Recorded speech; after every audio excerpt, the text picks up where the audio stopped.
tozwami na esengo koya kosolola lisusu na ba Congolais de père et de mère, ba Congolais bisika nyonso bozwami mbote na bino.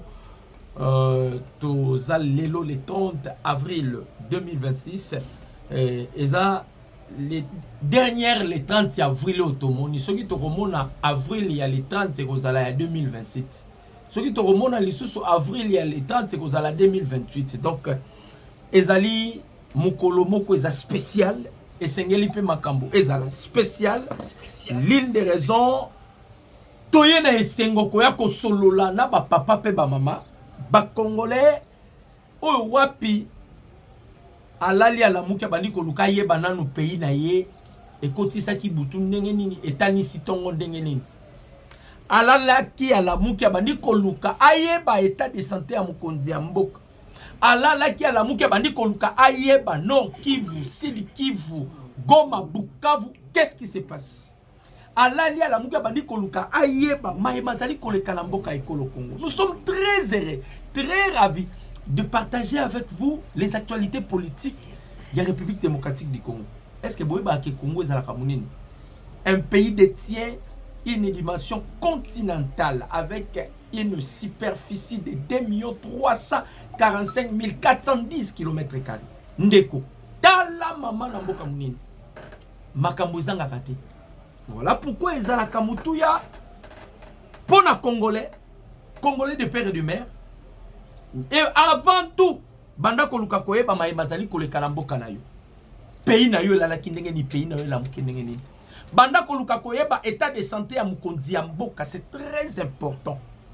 Bande koba Congolais avec notre coutume otozala kanango na Dr News na bino bozolanda ngai parce que nous sommes déjà en direct. Tango bandi kokota yo na nos abonnés, veuillez vous abonner massivement pour ne pas manquer des informations. Ceux qui peuvent s'abonner, ok, na case et si ko wapi, bataka ba j'aime, banda ko aimer pe émission te. Les émissions ba Congolais pour que tout sécuriser direct na biso, pour que tout permettre YouTube à booster ou ezali bongo émission na biso. YouTube ba j'aime tala ebele. Muto nyonso akoti ko bosana te. Oza censé akoti j'aime. Parce que ma solo tozo beta eza ma solo amboka ekolo Congo. Tozo panzante kebo e ba plan ya Kagame, makambo nini Kagame akomi kosala na minute oyo. To e ba pe plan ya Moïse Katumbi, Kabila Kagame pona makambo zoleka na Zambie. Donc toko panzante ke. Ezo senga sko na yo Congolais o multiplier ba j'aime pour que notre direct ezala sécurisé. Peuple congolais. Paul Kagame humilié à France, Ouganda en débandade. Plan B de Kabila, Kagame Katumbi, M23, Minembwe. Voilà un peu Mama Elikambo que nous allons partager ou décrypter, parler en gros et en détail pour que les Congolais, Bayeba, Maïmazali Koleka, Namboka Ekolo Congo, Yotenanga Kaba, j'aime, aimer, commenter, partager émission. Aimer, commenter, partager pour que notre direct est à la sécuriser. Ce qui pour l'ingo sunga biso nami solo. Ezana kazi moko wana. Ota 10, ota 15, 16, oh nyoso kota. Dieu vous bénira ainsi. Voilà. Tokoti sukoyo na mama Yalikambo na biso. Bande konangai ba Congolais. Toyebisaka ba Congolais nyonso. Congolais faut yeba d'abord mboka na yo na molimo le Congo. Le Congo na molimo. Notre pays eza lokola ba pays nyonso te. Notre pays eza lokola ba pays nyonso te. Eza l'une de plus grosses erreurs au Kagame sali o lelo akomi ko sibir makambo nano atikala komona te na vinayi. Est-ce que vous savez que Kagame salaka ba rituel nazobosa na kombo ya nzete yango ezalaka na Rwanda? C'est là où on a tenu notre pays. Tout ça là sous la prise ya Kigali. Bakina ko tunba nzete wana ezalaki ba wazalendo. Kagame uti kozala malade. na maladie ya Kagame. Kagame auti ko sala tourner. Ah na zoyi bisabino. Yoka mazo bimisa yango. Tout en étant malade à sali tourner. À peine sorti de son lit de l'hôpital, Kagame se lance en tournée européenne au regard des réunions majeures qui se sont tenues au siège de RDF à Kigali et la fin des préparatifs sur leur base à Nyangezi et à Idjwi. L'ère de la grande offensive sur Kalemi est arrivée. Boyoka. Bandeko ba Congolais. Kagame azo sala tourner na France. Pardon, na Europe mopimba. Na yebisa bino bato bazalaki ko financer bitumba ya Est ya République démocratique du Congo. Ba globaliste, ba multinational. Muto azalaki représentant légal na bango ezalaki Paul Kagame. Lokola Kagame sur le front il y a diplomatie. Il y a bitumba boy sur le plan il y a diplomatie Kagame ameli pema. Bandeko ba Congolais.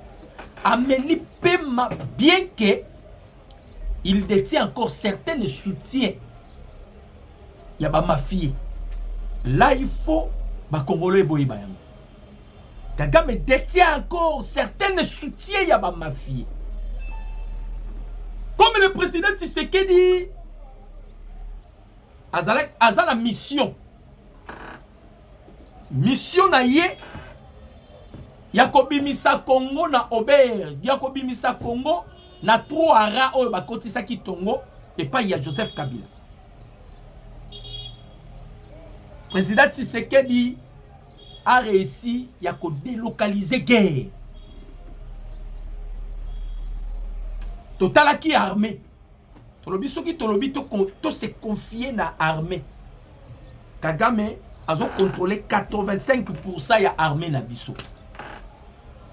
Si on décide de se confier à l'armée, toza la déci. Total ba pays frontalier. Si on décide de se fier à ces pays frontaliers, nous serons décis. Le président Tshisekedi Atala Lobino, j'ai un atout. J'ai quelque chose que j'ai hérité de Dieu. Je vais quand même exercer cette arme ici. On a pris à délocaliser la guerre. Tolongoli guerre na est to memi yango na mesa to solo. Kagame il était sûr na appui azalaka nango na ba démocrate qui veut dire les démons en cravate parce que anazoebi sabino à cause de la République démocratique du Congo mokileza ya kokabwana pour votre information. À cause de la diplomatie agissante il y a président Tshisekedi, le monde est divisé. Si vous allez aux États-Unis actuellement, il y a une guerre froide entre les démocrates et les républicains. C'est toujours pour la Congo. Autant la Iran Iran eza coquille vide. Makambo eza bitumbeza makambo ya Congo.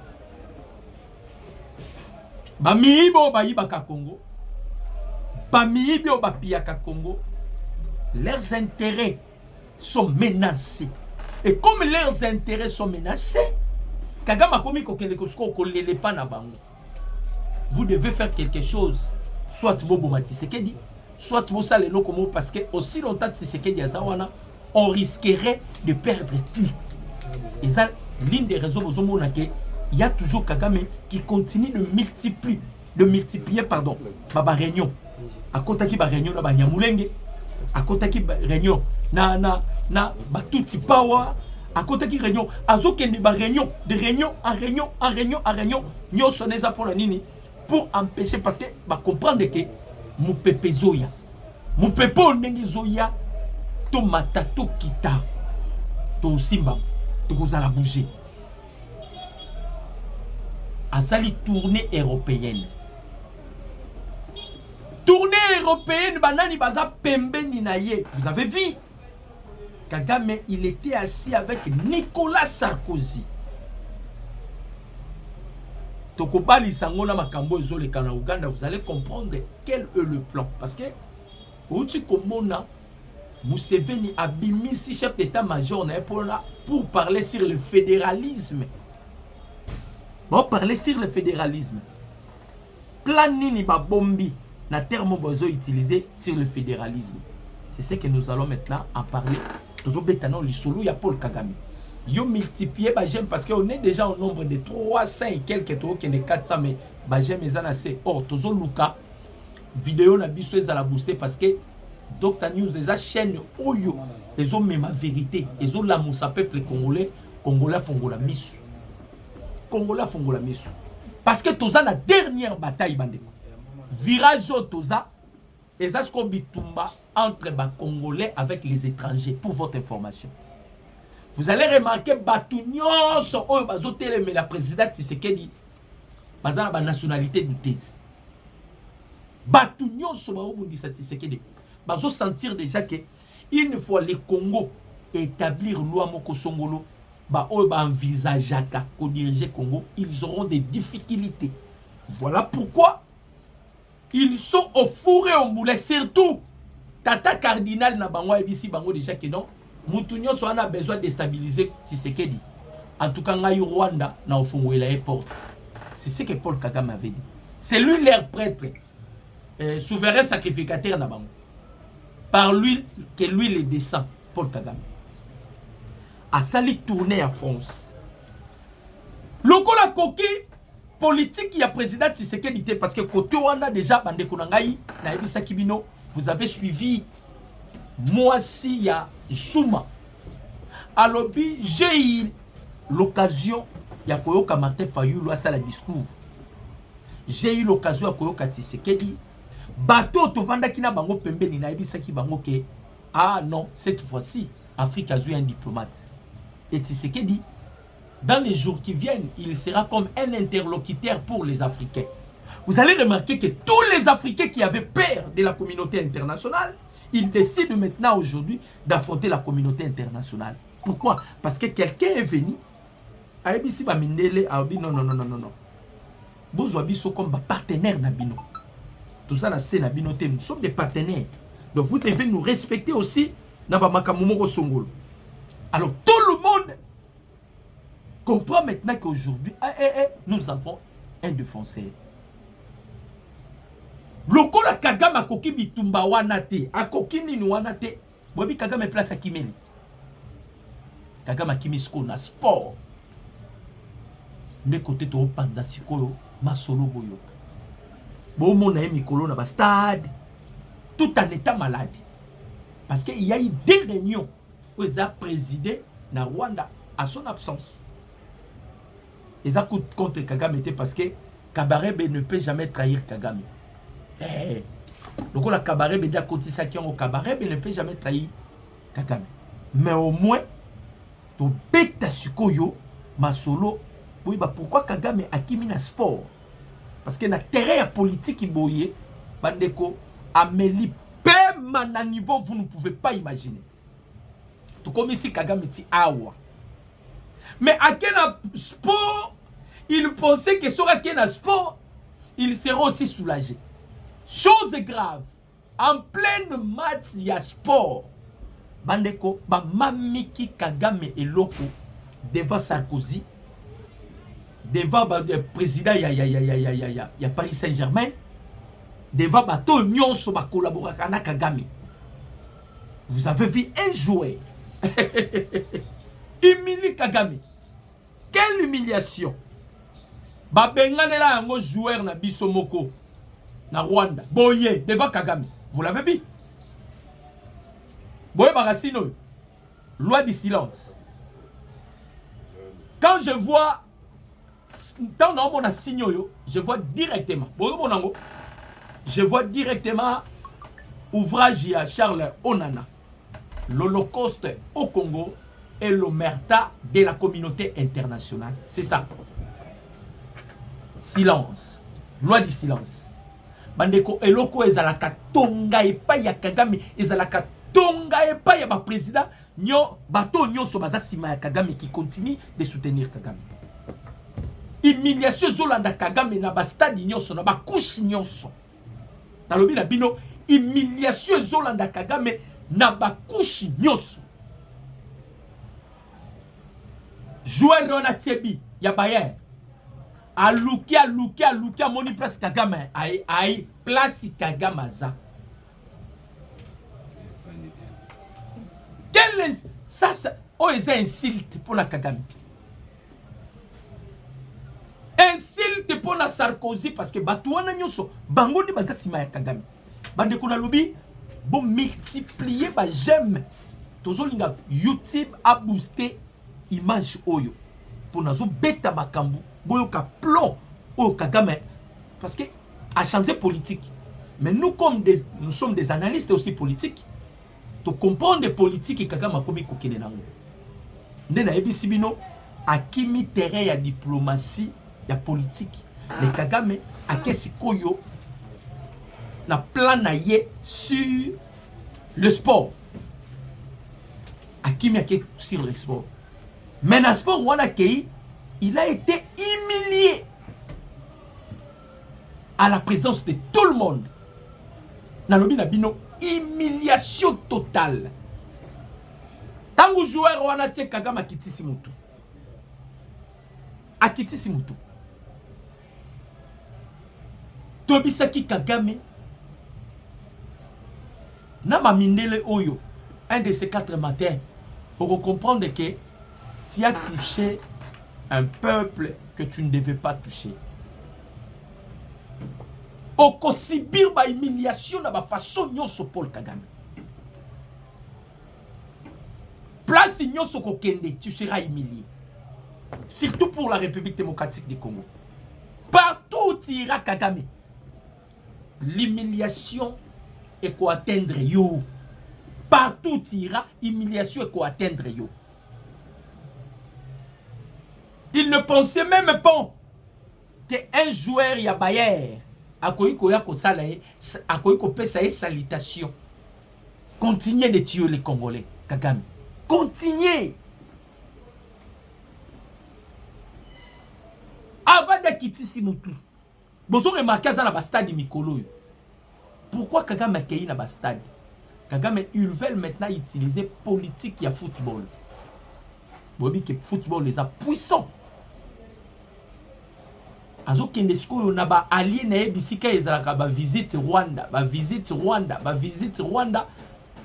se cache, mais derrière ça, Azolanda Batu. Réunion Bakotaki, il y a tout power. Bien que Wilson appelle ça qui bango mot de passe. En voulant créer ma marche. D'ailleurs, objectif, il y a marche. Nicolas Sarkozy, Aya Awa, Alobana Bisso, Nicolas Sarkozy. Si vous allez vous souvenir encore, Nicolas Sarkozy a lobby, la République démocratique du Congo, vous êtes potentiellement riche.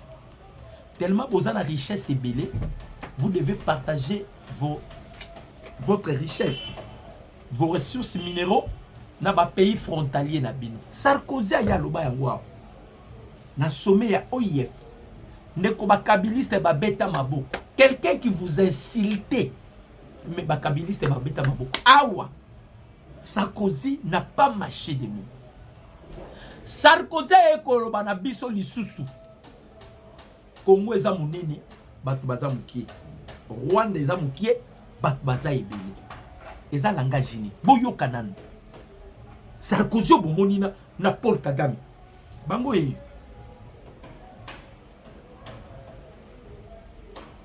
Kagame, na Sarkozy. Sarkozy a qui parent. Kagame. Na Sarkozy. Vous avez suivi Sarkozy dit que Congo est zamunene, batbaza mukie. Rwanda est zamukie, batbaza epeli. Au juste, qu'est-ce qui se passe avec les Français?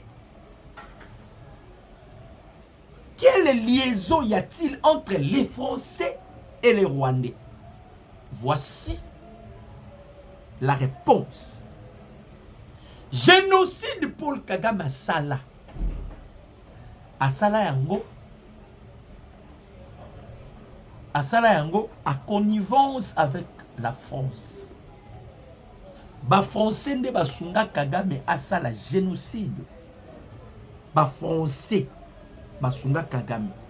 Kagame voulait créer ça pour ça la politique na yé azala na moi casquette ba battre la yé. Au moins ba pays eza et subir ba génocide. Eza ba pays victime ba pays victime na monde. Oh, les Américains ba pays nyonso eza victime na monde azalaka sous protection ya ba américain. Donc eza biloko Kagame asalaka déjà en avance. Alors, na réunion na bango ba koti ya ba tuti power, objectif ezalaki nini? Ndenge tozo sala marche. Tolele pa ya ba mindele. Ba makambo Azaria Surubero azo sala parce que Azan Libanda, il est aux États-Unis. Ba olele pa ba mindele. Bazolele pa ba mindele na nini? Bazolele pa ya ba mindele ke biso to sungaki bino parce que bo sengaki biso musala to saleli bino musala. To servir bino na ba minéré. To servir bino na biloko nyonso. Auti koloba yango. Le Rwanda est le 100e pays où ils ont s'intéresser à la minerai congolais. Avant Rwanda, il y a d'autres pays où Kagame a servir 100 pays. Alors, na ba pays où nyonso Kagame servira qui normalement fallait qu'il va payer sa Kagame mabele parce que basé belé ba nesika pour vendre té. Tout ça na demeure. Objectif ya marche na bango. Tout ça na demeure. Bon qui la biso solution. Bon pesa biso mabele na est de la République. Ne question na Tony Sarkozy. France c'est pesant monene. Vous n'avez pas quand même l'espace ya ko pesa Kagame pe espace na France. Oh tozo tout na Sarkozy. Tozo tout na Emmanuel Macron. Est-ce qu'il n'y a pas de l'espace en France là-bas? Oh esengeli bo pesa Kagame espace. Il n'y a pas d'autre pays que vous devez servir pour donner l'espace à Kagame. Vous vous envisagez seulement l'Est de la République démocratique du Congo. Un pays indépendant. Un pays souverain. Vous savez combien de complots examinés pour Namboka Nabiso. Quand on voit des opposants, bagnettes,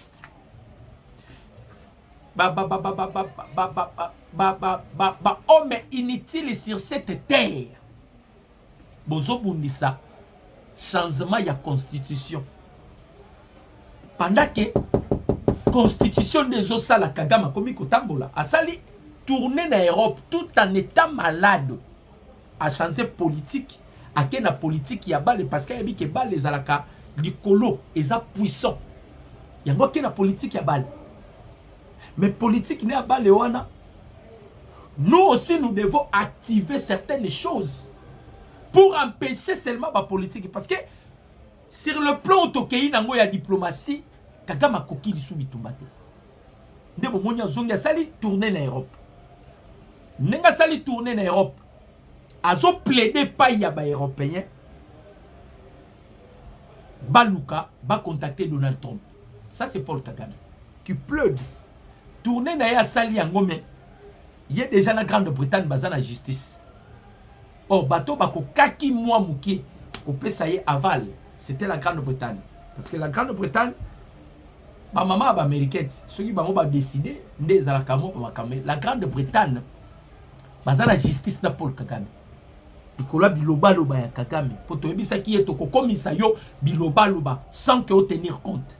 Lelo Kagame na biloba loba na ye et même lié makambu oyo azokoka ko supporter te ye wana kimi api akepa ya ba Sarkozy. Congolais kobo sanate. Sarkozy ayakao. Sarkozy ayakao. Bobo sanate. Ayaka kosenga bo libérer mwanga chouchou. Nena tuna kibino na monsieur Leki. Pourquoi la France? Pourquoi un président français va se déplacer pour na koya koluka un soi-disant député? C'est qu'il y a encore des informations. Oh mwanga chouchou azanango à sa possession. Que papa Nabiso Jean-Claude Boukassa, il y a Conseil national de sécurité. Bon ça la moussala parce que Moutouana soki bokenda ye na CNS nda akosanza CNS kuna blague ezalaka te pas bukasa blague ezalaka te. Pourquoi on réclame toujours mwanga chouchou? Boyoka makambo Kagame azosala bandeko ba congolais lobby trouble ezalaki na Uganda boyoka bo aimer bo commenter bo partager bo multiplier ba j'aime na lobby to on a besoin vitesse vidéo na biso ezala viral bon multiplier ba j'aime comme ça YouTube a boosté vidéo ba congolais bazala informer. Na Uganda lobby ezalaki trouble na butu bitumba pena ba masasi pa bande kotoye ko se rendre compte parce que na tongo déjà awa ba Rwandais ba tweeter boyo kama kabo ba Rwandais ba tweeter ba Rwandais ba lobby régime ya Kinshasa a fongoli couloir a kotisi ba FDLR na Uganda pour que ba FDLR ba côté la Rwanda na nzela ya Uganda. Ça c'est un coup préparé entre Museveni et Paul Kagame. C'est un coup préparé entre Museveni et Paul Kagame. De la même manière, et l'Okobozo ya Zambie, je vais expliquer ce qui se passe dans Zambie. Moïse Katumbi a beaucoup investi dans Zambie. Bien qu'il y ait Katumbi a pris de l'argent, Nyonso ya Biak a mis na Zambie. Lokola a investi ça beaucoup plus dans Zambie. Il devient influent dans Zambie. Bien que Azapé soit raté sur Azapé la nationalité en Goya qui Zambien tout comme ça, tu es raté. Mais c'est un Italien, c'est un Arabe. Azalaka juif ité, aza arabe. Katumbi akweko juif abongo azalaka te. Makamuni nezo le kana Zambie. Kabila a signé des accords bande konangai. Kabila a signé des accords. Tous les accords que Kabila a signés, ils ont appuyé par l'article 217 de notre constitution. Donc, à Sala Makambo Nyonso, il a préparé les terrains. Kabila préparait bien les terrains. Bien que la mission de la balkanisation, on ne devait pas attribuer ça à Kabila. Congo est déjà balkanisé.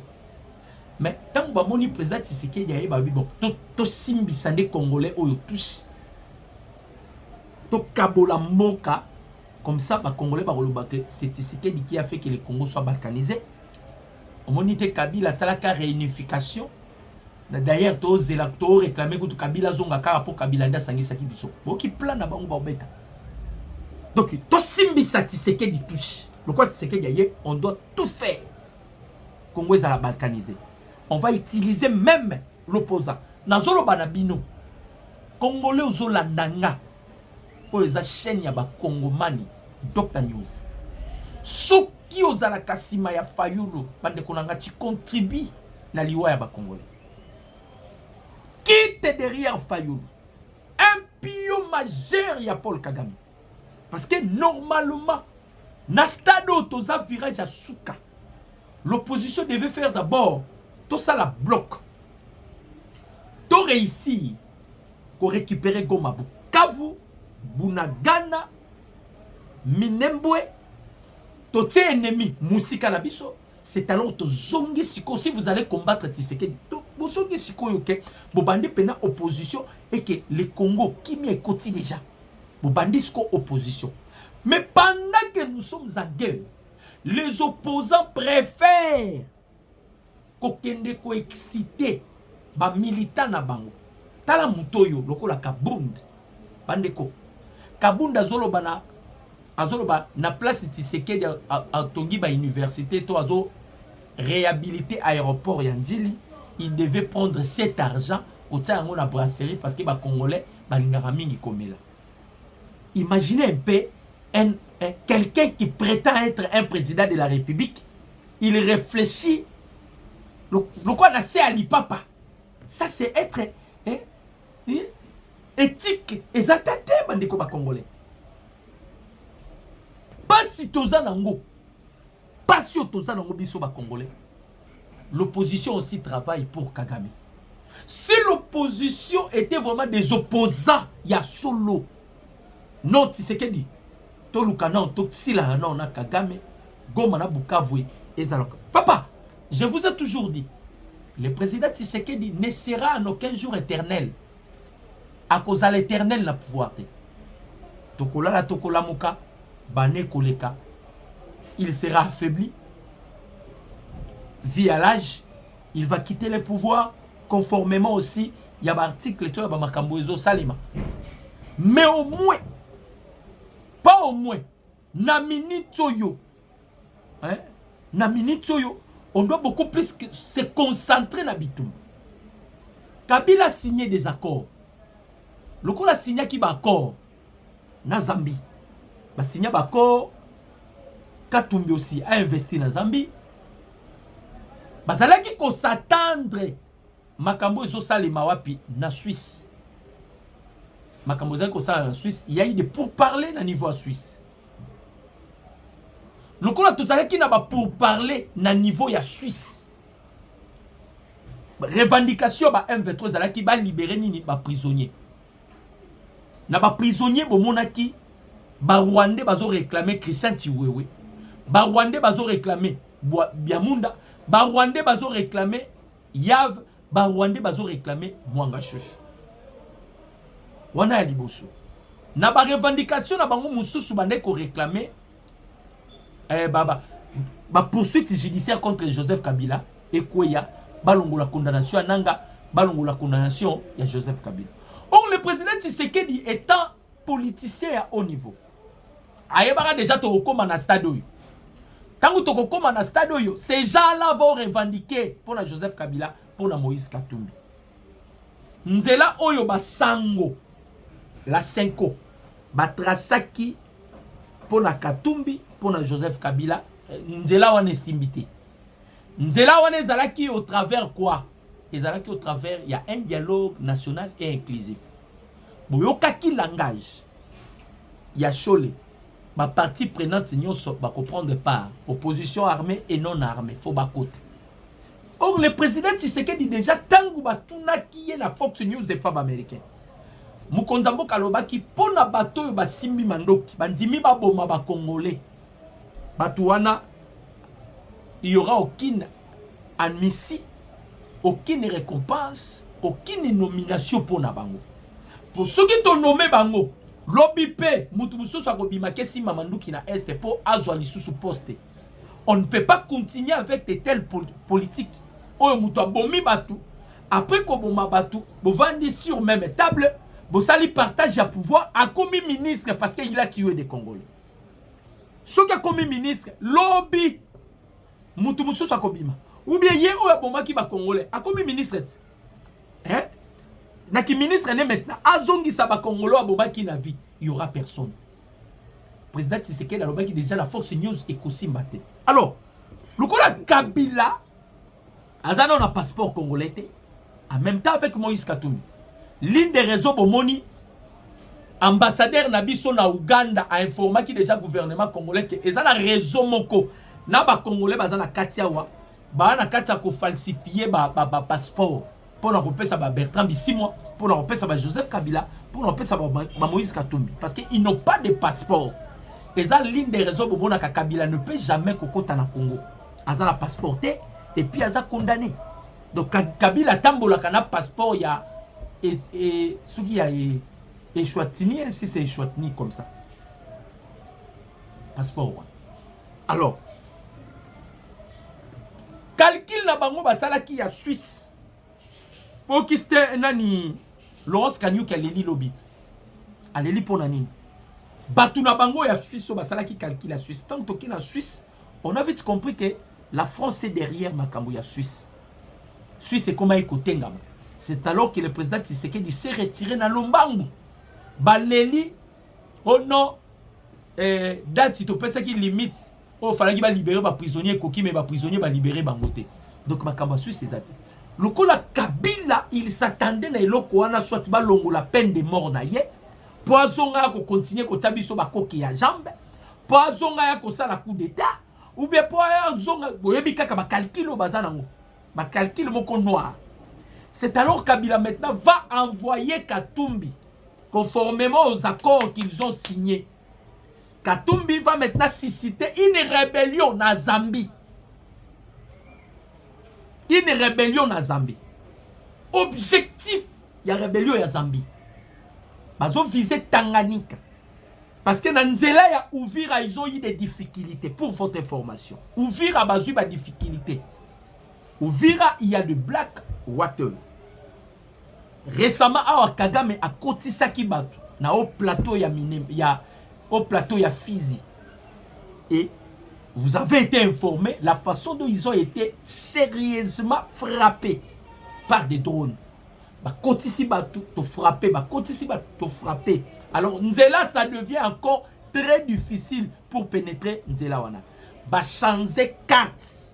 Bah qu'est-ce que na Nzela ya Tanzanie. Et ça, ce sont des œuvres de qui? De Moïse Katumbi. Parce qu'il a beaucoup investi. Bah ton là, ça la politique qui m'a boyé. Ils veulent les degrés et de force ruiner la République démocratique du Congo. Ils veulent ruiner la RDC. De l'autre côté, Kagame va maintenant quitter les États-Unis pour la Kangama maintenant avec les Européens, les impérialistes ou les globalistes. Aïko Kangama na bango. Akomi ko senga sko appui na bango parce que toyebi ça qui bino déjà. Makambu ya République démocratique du Congo, makambu ya mboka na yo, mboka na ngai, et Kaboli Europe, et Kaboli Amérique, et Kaboli Afrique. Oh nazo ebiso eza vrai. Ndenge zaboy. Evariste Ndayishimiye, président ya Burundi. Asola lisuna Museveni te, asola lisuna Kagame te. Kolanda bambote na bango te, relation ezate. Président ya Tanzanie, o bangai babeta coup d'état grâce il y a une unité spéciale na biso ndeto épargner qui coup d'état. Yekutu na Kagame courir les kakate, na Museveni courir les kakate. Ce qui est au pays en Afrique du Sud, vous allez comprendre que Afrique eza ko katana.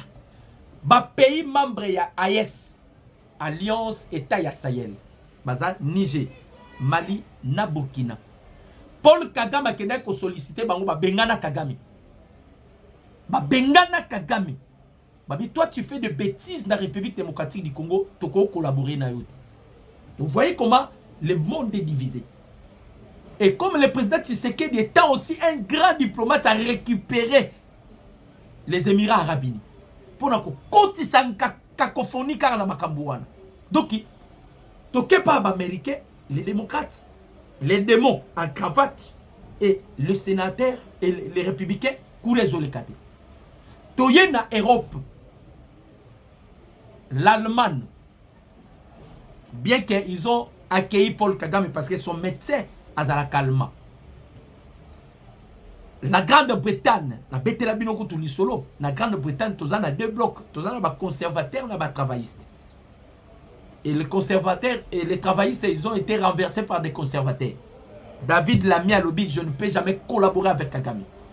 Donc, kuna nyoso za, sko mokilangwe kabouani kaka pona makambu ya Congo pona nini le minerai congolais. Surtout le minerai critique, les dit 3T. Le minerai le plus exploité dans le domaine électronique-technologique. Les dit 3T. Les tungstène, les tantal et éthane. Yangonde zobi ça trouble. C'est alors Paul Kagame maintenant, le coup la monique Tshisekedi azana pouya ba américain. Kagame kesi koyo côté ya ba globaliste. Na carte ya ba globaliste za nini? Europe, vous allez voir que le langage à Europe est un moko. Conflit entre le Rwanda et la RDC et vous allez résoudre avec les armes. Il faut qu'il y ait un dialogue. Or déjà, dans les dialogues, Kagame les a déjà donné leur conception. En leur disant que moi je vais mettre fin à cette guerre. Mais à une seule condition que Tshisekedi accepte mes revendications. Après ça, 40%, il y a 60%. Le 40% là, c'est Kagame doit occuper Nirangongo, Massissi et Rutshuru. Mais même Museveni va encore s'élever. Ngai pe na zui Bunagana. Tanzanie et Zambie, il n'y a pas côté lema. A rotangela biso ba province déjà ba lobi que il y a apparition, il y a batuna bango. Na tangela binongo kutu. Et ça 3. Il y a apparition à batuna bango. Vous avez un bateau carte bazo sala. Maintenant bateau wana de bazo kota na Tanganyika, lokola objectif ya Kabila, c'est viser les grands Katanga. Kabila yebi. Azo viser kaka grand Katanga. Pourquoi bazo viser grand Katanga? Boyo keloko nazo bete la bino. Bande que je fais des recherches. Ba véritable Katangé. Na grand Katanga, babomi bango presque belé. Batu batondi na Katanga wana ce sont des Malawites. On nazo ebisa bino bobenga batu Katanga bo ba ebisa bino. John Numbi, nous on pensait que John Numbi c'est un Katangé. Ok, John Numbi c'est un Malawite. Un étranger. On a zoé bisabino vrai. John Numbi Malawite. Bande kopena ya Katanga wana pena ba progéniture ya ba kyungu wa kumwanza. Kabila silisi batu na kuboma kuna makasi. Lokola ya sala ka politique moko boye ya effacer les rideaux. Ba korna ke ko signer lelo Zambia komi côté le la République démocratique du Congo. Nyonso eza na kaka na ku. Lokola Paul Kagame abandaki déjà ko revendiquer 40%. Maintenant komi ko sala tournée européenne. Il s'est allé se focaliser na politique ya sport. À qu'est-ce qu'il faut se focaliser la politique à sport? En revanche, il sollicite en sorte que Batouana va créer dialogue. C'est-à-dire qu'aucun en Europe, c'est d'aller chercher la tête de Tshisekedi. Parce que Artozo et Bissabino, Bobenga Batoubaza na Poto, Bobenga Batoubaza na Belgique. Bobi que na Belgique, bando ko futa, ba étudiant $1000. Na Belgique, on payait les étudiants $1000. Boke de botu na bango sikoyo. Et l'ongwe $1000 et comme combien? $300. Voilà la Belgique. Maintenant, allez précisément en France. Crise na niveau vous ne pouvez pas imaginer.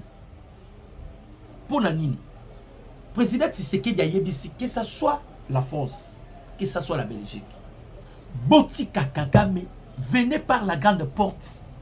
Le Congo est potentiellement riche. Venez par la grande porte Bokozwa. Papa Nangaï.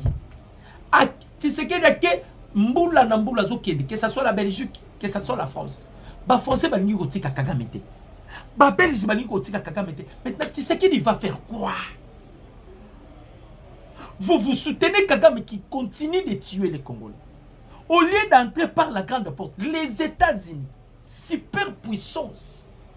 Mais les États-Unis ont décidé d'entrer par la grande porte. Par la grande porte. Les États-Unis acceptent d'entrer par la grande porte. Mais bah français balingité. Bah français balingité. Maintenant Kagame, le col a yebi déjà que Europe dépend de lui Kagame. Mouto a yiba ke loko. A yeba valeur et le côté. Il peut vendre na prix soit ligne. C'est ça un volet. C'est ça Kagame. Il ne connaît pas la valeur y a ba minerai congolais. Et ça l'une des raisons pour moni totali gauche, totali droite, non. Nous devons créer brigade de Moroboy pour la censé à sécuriser kaba minerai congolais. Et ça l'une des raisons pour moni tolito qui n'est qu'à la brigade au la censé à sécuriser minerai congolais. Donc, bitumba na minito yo. Bitumba na minito yo. Kagame se focalise maintenant et pas y a européen. Comme les États-Unis déjà avec l'Europe, bobi que américain, ba na kanda ya autant. Et les États-Unis balobi, on ne peut pas continuer à kobimisa mbongo ebele na autant parce qu'on a eu des problèmes ici avec l'Iran. L'OTAN a ya quitté. Et ça déjà fissile. Et ce qui autant qui est pété, c'est par rapport il y a fermeté à Paul Kagame vise, pardon, il y a fermeté à Donald Trump vis-à-vis de Kagame. Bango barangi na besoin toko ma place au toko mete. Na yebi sa kibino ba congolais. Sanctionner un président en fonction, refuser un visa, un passeport, refuser que ces derniers ici a piétiné ma coloniale dans le sol américain, bandeko, ça c'est déjà la destruction totale.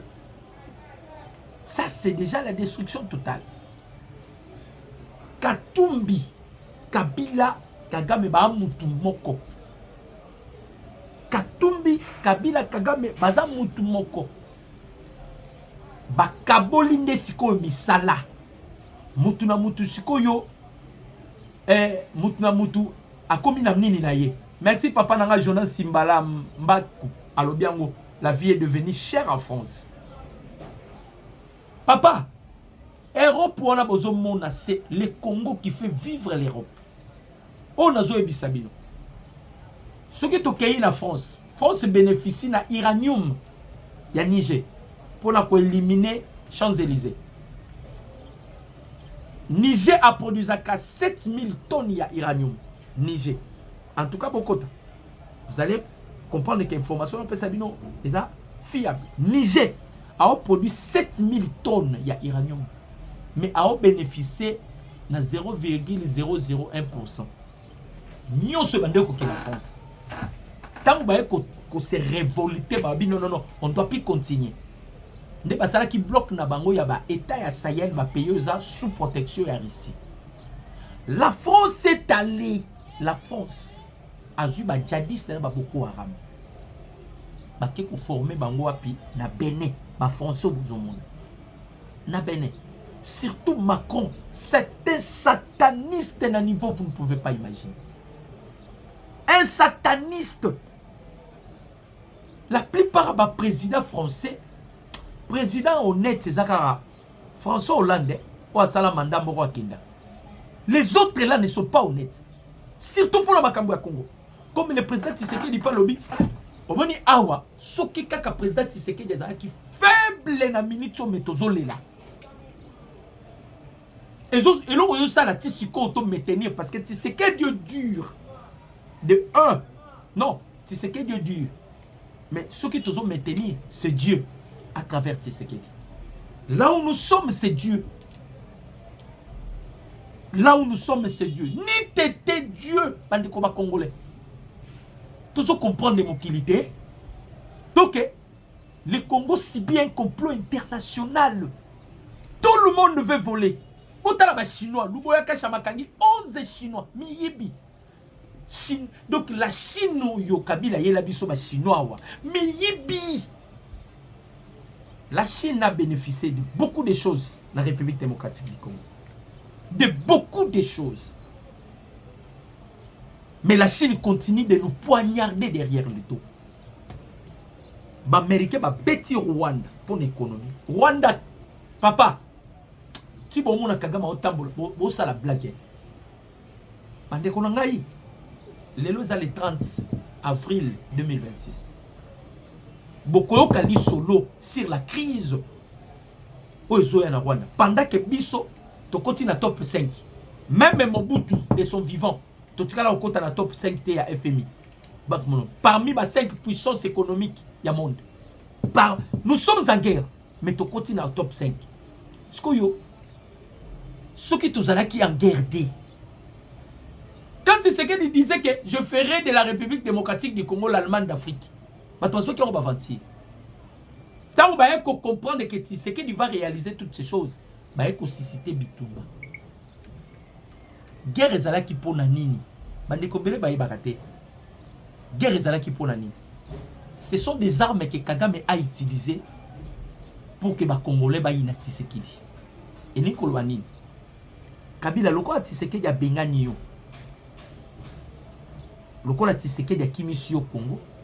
Plan na biso nanu ya kosala empire Imatuti et comme il nous prêter parce que faki tozwa Kivu nous devons créer la guerre ndenge tozo tia bitumba Tshisekedi sera concentré beaucoup plus na guerre à côté la vie socialité à bâtir et le côté mbongo nyoso bandoki na ba drone bon nyonso bandoki na ba arme biso to tsaka ka guerre to ça la guerre toi tu seras derrière l'opposition tu vas créer en sorte que et comme à un moment moko to bando tinda opposition abimaka na teva lo bati c'est que di batu vie ça passe aux médiocre incompétent tika pouvoir et par là et qu'on bloquer Tshisekedi ba congolais en 2028 ba ça Tshisekedi organiser élection au Kenya et ça plan pour ba Kabila ba tsaki na mesa tout ça c'était pour bloquer Tshisekedi mais maintenant le plan qu'ils ont mis sur la table ben qu'on se rendre compte que ils ont fonctionné qu'est-ce que nous devons faire maintenant pour nous bloquer Tshisekedi et ils pensaient qu'on récupérait Goma na Bukavu ceux qui ont récupéré Goma, tu récupéré Bukavu, Tshisekedi sera asphyxié à osala bloquer. À quoi accepter dialogue, à quoi accepter cahier de charge à M23, à quoi accepter intégration régionale, c'est-à-dire ba M23 va intégrer bango na carte armée. Wana tozongi na mixage na brassage. Donc ba mekaki tous les cartes. Na ba carte nyonso ba tête, ba carte nyonso ba tête, ba beti wana ba carte nyonso ba beti. Ba te sur la table. Tshisekedi a surmonté. Tshisekedi a surmonté, Tshisekedi a les cascoyo et si ici bango mayel. Ne ba ke na carte ya Zambie. Wana Moïse Katumbi qui est derrière. Moïse na Joseph Kabila. Parce que Kabila a ota la Kalemi, Kabila a ota la Grand Katanga. Oh bazana ngo besoin yango wana.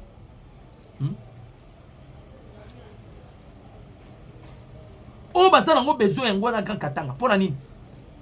Pa mindele si ba ebisi bango Goma Bukavu ce n'est que 5%. Bandeko, ceux qui Kagame Azalaki na contrôle total, il y a Nord Kivu, na Sud Kivu. Mais la minute déjà tu parler sur l'état fédéralisme, l'état indépendant. Là je vous dis la vérité. Ceux qui Azalaki na contrôle, il y a Nord Kivu, na Sud Kivu. Bandeko, bolimi sanga, les a dérangement te. Bah j'aime mes ana, c'est tout multiplié, tout comme ils sont na 600 na lobby, na besoin YouTube a booster image yo. Oh, nous sommes contents qui a émetté multiplié ma j'aime. Beaucoup comme ça, à 600, et ça 460. Et belé, bozawana no bo émetté. Bon multiplié ma j'aime. Na 5 binoka bon multiplié. Na a besoin comme à 600. 600. So peut bon comme ça 7 ans. C'est pardon, 700.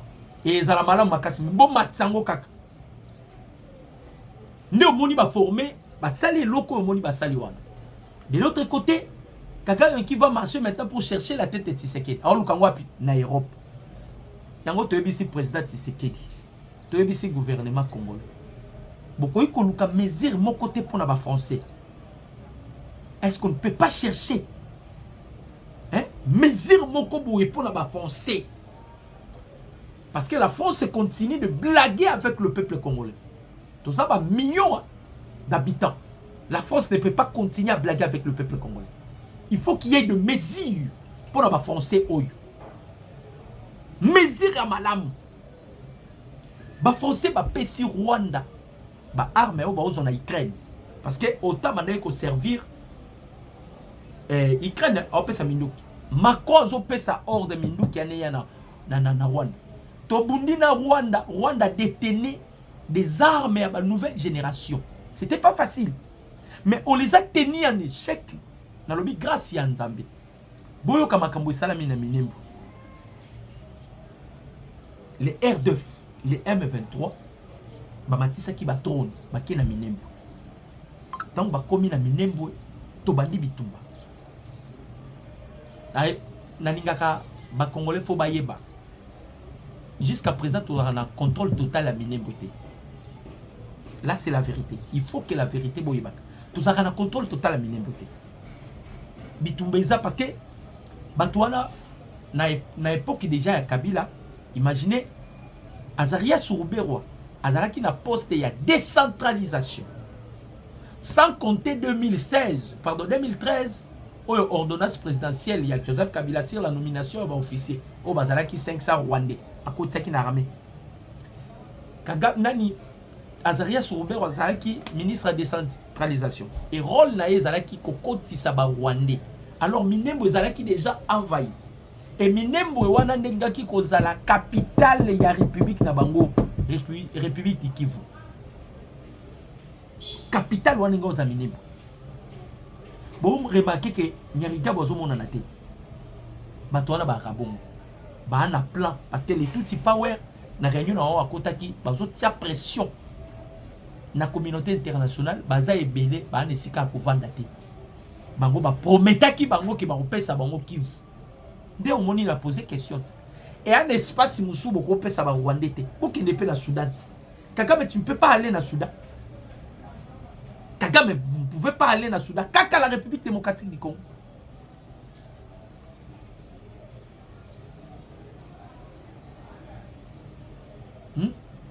Kaka la République démocratique du Congo. Baye na Minembwe to beti bango na Minembwe. Ils ont été frappés na Minembwe. Ils ont subi de pertes. Oh, vous ne pouvez pas imaginer. Nalobi na bino ba perte ba sibi na Minembwe.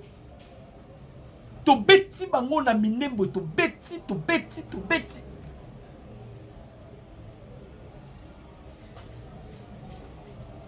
Bisika nyoso ba okota mitu. Bisika nyoso ba okota mitu. Ba okota na kaka na résistance. Bisika nyoso ba okota mitu ba okota na kaka na résistance. Minembwe wana batiaki espoir. Baya ba déloger biso. Bandeko ba congolais. Eza facilité. Eza facilité. Eza facilité. Baye. To bandiko beta. Tango na Kagame akomi ko kenela sima batu na ye eza batu wana onomona batu wana bango pe ba en difficulté. Batu wana onomona ils sont en difficulté. Na bino ce qui se passe na Europe. Europe vie komi boye eza facilité. Merci na bandeko nyonso ba matsa j'aime. Merci vraiment na bino nyonso ba matsa j'aime. Bon mataba j'aime ne na senga kibino tokende na niveau ti ya ko atteindre ata 600 ata 700 na ba j'aime na bino tokende pena na niveau ko atteindre 600 ata 700. Parlons de Kavumu. Na la Sabino image ya ba wazalendo na Kavumu. Baza tout près ya Kavumu. Oui Kavumu eza aéroport. Aéroport eza pi na Bukavu. Kavumu aéroport Bukavu. Et pardon. Kavumu c'est aéroport et ça na Bukavu. Botal. Wana ba wazalendo. Bon comprendre l'image est tournée hein. Image est tournée à bango wana.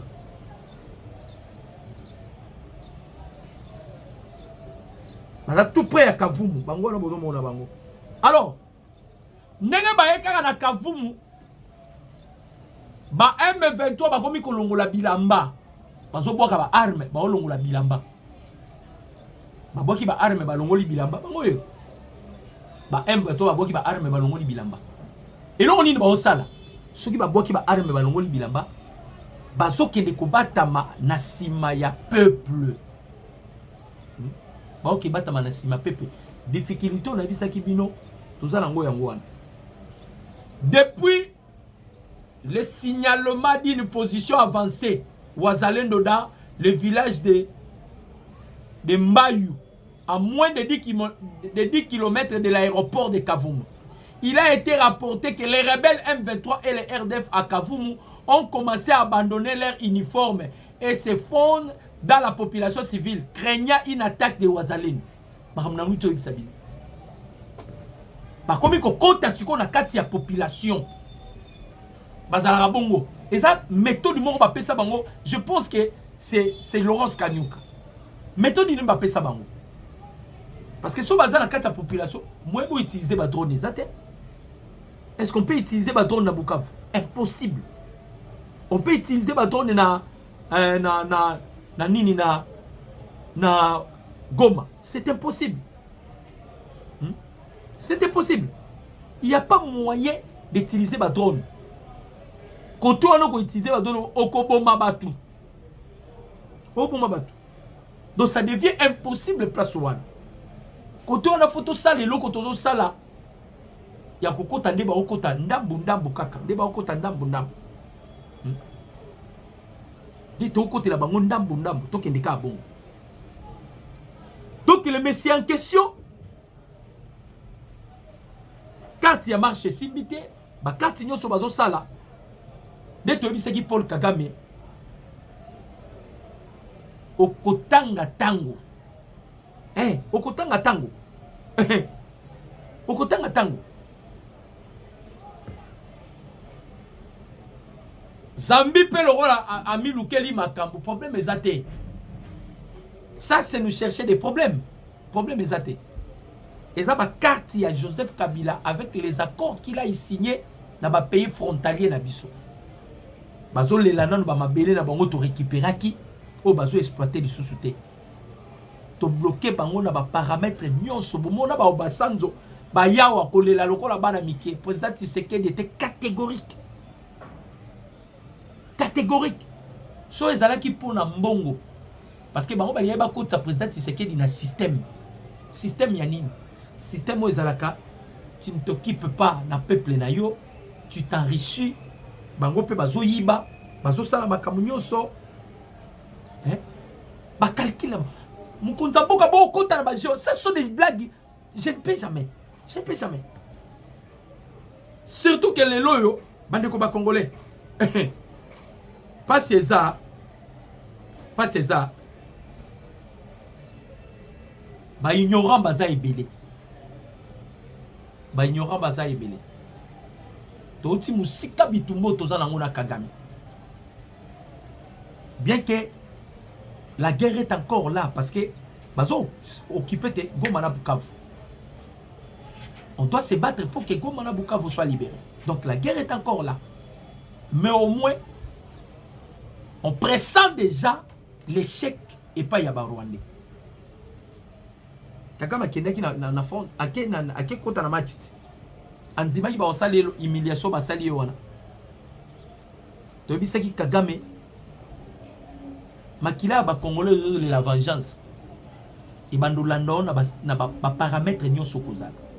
Parce que c'est ça la réclame la vengeance. Le sang que tu as fait couler à l'est de la République démocratique du Congo.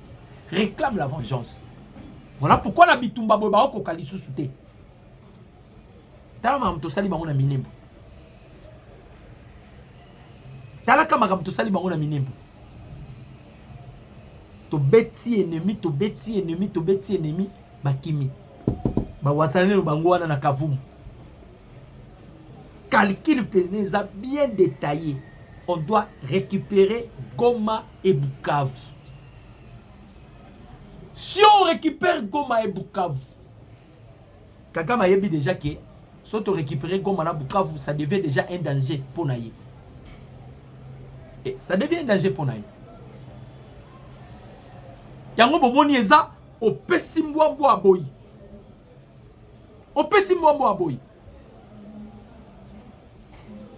Atabatuna ye dans autres mesures défensives nangai pour me sécuriser des fois ba FDL.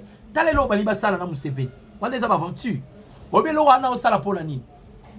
Trouble bimi na Uganda na frontière à Uganda na Rwanda. Et massa se betami na frontière Uganda na Rwanda. Et ça j'ai à Kagame. Parmi biloko bazwaki comme ba solution bazwaki na ba réunion na bango ezaki teni 2 jours au James Kabarebe a bengi saki. Je parie que Kagame, il cherche toujours à se justifier. N'a pas crime naïe. Il cherche à se justifier. Le là, à même makambu ya FDLR et pas américain, américain, bah oui, toi, ils ont besoin pour makambu FDLR. Parce que vous n'avez pas de preuves. Kagame, il veut maintenant abimisa elo komoko parce que bah tu t'es déjà la tongo ba lobby que Kinshasa ne a fongola ki frontière. Les FDLR bakoti na niveau ya Uganda pour menacer, déstabiliser Uganda na Rwanda. Le même Rwanda qui accuse la Belgique de fournir les armes Pessi Burundi Minduki pour que Burundi et le gouvernement congolais balongo la Kagame na pouvoir. Donc bazo sala ba diversion na kati ya ba diversion wana bazo préparer ba coup. Na lo barango lelo atana yoki Belgique na ba Rwandais ba soigner et ali subitumba okotate. La Belgique a même moral. Nayoki ba bandeko ba congolais ba bisinga. Ba toazo ka ba tambola déjà pour destituer nani Maxime Prévost. Vous connaissez Maxime Prévost, c'est lui qui nous poussait à dialoguer avec les M23. Maxime Prévost. Oh non, il faut dialogue, il faut dialogue, il faut dialogue. Kagame si akati masolo. Ce qu'on doit dialoguer pour nani. Kagame si akati masolo. To dialoguer pour nani. Donc, nega bozomo na Kagame na Europe.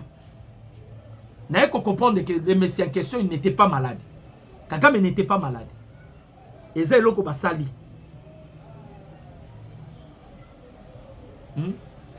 Et loko basali. Yaza na Europe azotambola. Hein, azotambola pour chercher la tête du président Tshisekedi. Ba mekelo on a bango Kenya, ba vu déjà réponse Tshisekedi à lobby, je ne serai pas là, mais au moins je serai représenté. Soit Emeboji qui ira là-bas, ou bien Maman Nabiso, Judith Soumine. Donc plan on a déjà et baby. Ba koti si ko na labo bazo luka plan mususu. Eh, ba roye la biso peka assommé. Très bientôt bon ka lisusu Emmanuel Macron, soit Emmanuel Macron invite le président Tshisekedi na France, na minute soto on a besoin. Il y a France c'était Mukunzamboka. On n'a plus besoin de France, on n'a plus besoin de Yanine. Na minute to on a besoin de concentrer comme na Bukavu to zoyango parce que ceux qui to zui comme na Bukavu bande ko ba congolais on doit plus parler la Babi. Donc on dit biloko nyoso Kagame osala parce que il contrôle Goma et Bukavu. Ba mesure défensive na tie na Nyangezi. C'est parce qu'il contrôle Goma et Bukavu. Si on récupère Bukavu, on récupère Goma. Mais mindu ki nenyo so to zuit. Bananga ba ozanga sika okende. Ba Kabila ba ozala ba porter disparu. Ba Gobunga. Ils seront volatilisés dans la nature. Donc les Congolais de père et de mère, nous allons continuer. Kagame a continué à exercer force parce qu'on est comme une force. Et là, par force, c'est si baraté. Et là, il faut les automatique. Azo continuer par force. Azo koyakak. Azo koyakak. Azo koyakak. La nouvelle est que Bawazale le bazar déjà tout prêt à Kavumu. On doit récupérer Kavumu pour projeter maintenant comment est-ce que nous allons libérer Goma. Et c'est là, et pardon, Bukavu. Wane kozala paix à l'aide. Il y a Burundi parce que Burundi fois il y a na Kamanyola. Asala musala moko na Kamanyola pour que tu récupérer Bukavu bien. Quant à Rutshuru, la situation est extrêmement tendue là-bas parce que bazo joie bandeko na biso ba congolais bazo kotisa bango na kati ya ba oyo ba boyi ko s'enrôler bango na armée ba kotisa bango na ba prison na ba cachot bazo nyokola bango tout consort.